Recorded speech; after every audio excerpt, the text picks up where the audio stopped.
Hari ni saya nak buat tutorial cara penggunaan e-bike 3 roda C04.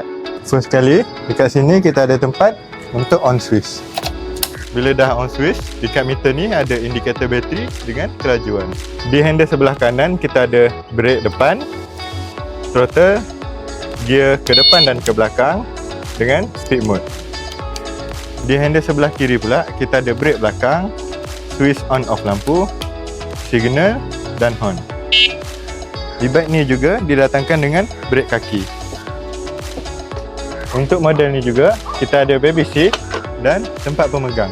Untuk penumpang hadapan boleh letak kaki di sini. Untuk penumpang belakang di sini. Untuk penumpang belakang kita ada backrest. Untuk gear reverse tekan je butang ni. Ada baku depan dan juga belakang. Saya akan tunjuk cara untuk cas e-bike ni. Korang angkat baby seat. Dekat bawah ni ada charging port. Charger ni pakai 3 pin plug. So, cucuk je dekat wall plug. Dekat sini, korang kena buka cover dia. Then, korang cucuk je macam biasa. Bila dah on switch tadi, dekat sini, kita ada indikator.